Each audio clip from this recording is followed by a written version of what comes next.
With the 20th anniversary of the first season of Torchwood coming up, I thought I would do a series of hidden details videos like Better Watch TV does for the Breaking Bad universe. Before that, I decided I would make videos on the 5 episodes of Doctor Who that Captain Jack appeared in before Torchwood. This of course starts with The Empty Child.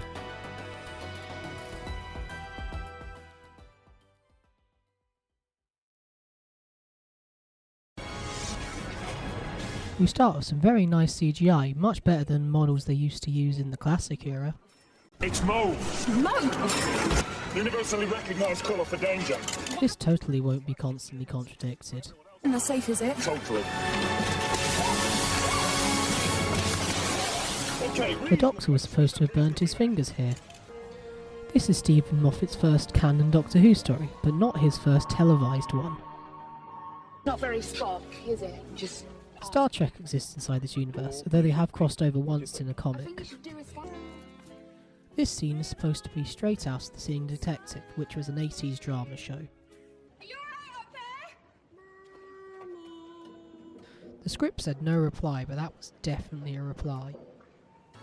Scenes of Billy Piper on the rope were shot on 2 separate days, one in a warehouse at BBC Wales and another in an RAF hangar.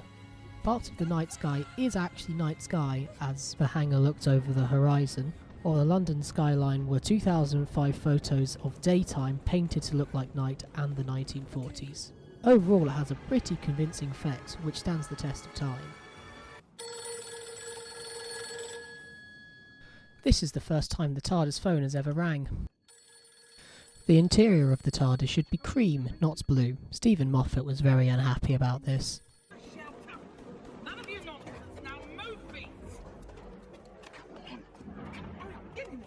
There was originally a bit of Rose clings the rope in between this scene. This is a very well lit room and very delayed reaction, seeing as the planes are actively flying over. Excellent bottom. So, man, there's a time and a place. Sorry, old man. I gotta go meet a girl. But you got an excellent bottom, too. This is where the story starts to get a bit gay, as Stephen says.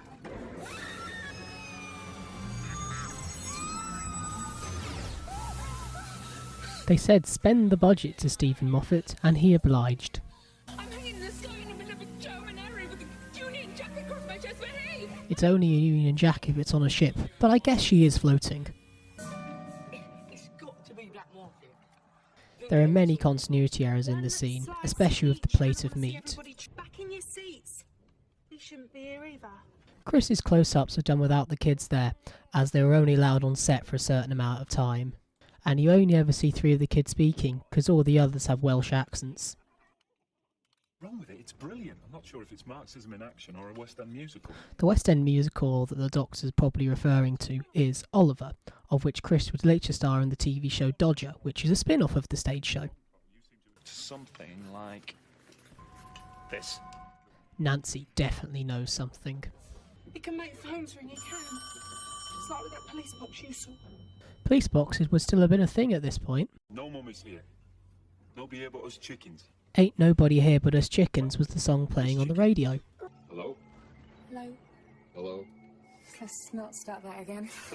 There is somebody behind John holding the chair in place. I can spot a time agent a mile away. The Time Agency was an organisation alluded to back in the classic era, specifically in the talent of Wang Chiang. Nanogenes, subatomic robots. Apparently the version of this episode that was broadcast in Canada did not include the nanogenes. Also, they were renamed from nanites and nanogenes quite late, as nanites exist in Star Trek.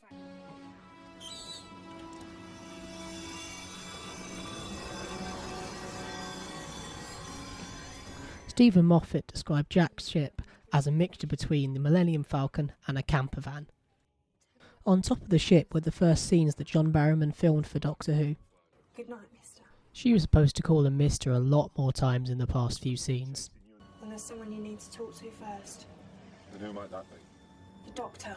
This line made me realise that Stephen Moffat has written for 6 Doctors, which is impressive, even beating Robert Holmes. This isn't business. This is champagne. A lot of business involves champagne. In fact, we'll see some business with champagne in the next story.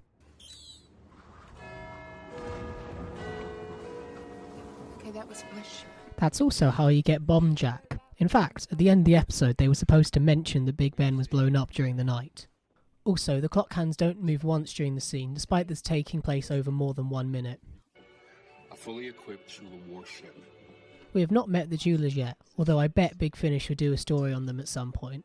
Apparently it's named after an Indian restaurant in London that Stephen Moffat and the other writers went to when they got the job writing for Doctor Who. Finally, a professional. Jack is the least professional guy out there. I don't think we ever see these binoculars again. See that building?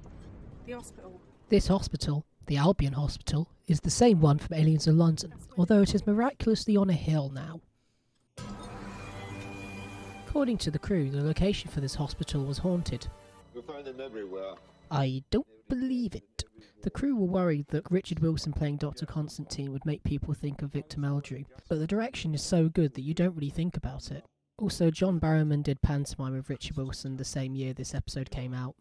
Scar on the back of her hand. This is such a good reveal of his fate.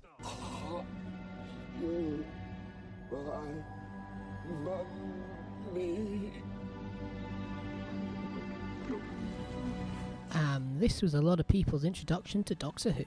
Stephen Moffat wanted there to be some more extreme skull-cracking sounds during this transformation, although the censorship of the BBC left it out. To achieve this effect, they made a full 3D render of Richard Wilson's head, and then animated the gas mask coming out of it.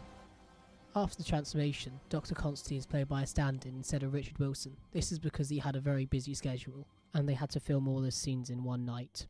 Look, Some of this scene is flipped, as the vortex manipulator moves from the left side to the right side several times. it's a con. I was conning you. That's what I am. I'm a con man. Thought you were John Barrowman had originally read Jack as an Englishman until the "It's a Con" line, then they decided to do it in an American accent. Where's my mummy? This scene was supposed to happen in a bedroom, but the set wasn't finished, so they just went with the dining room instead. The Next Time trailer was originally right before the credits, but Stephen Moffat got them to move it after the credits after seeing Aliens of London.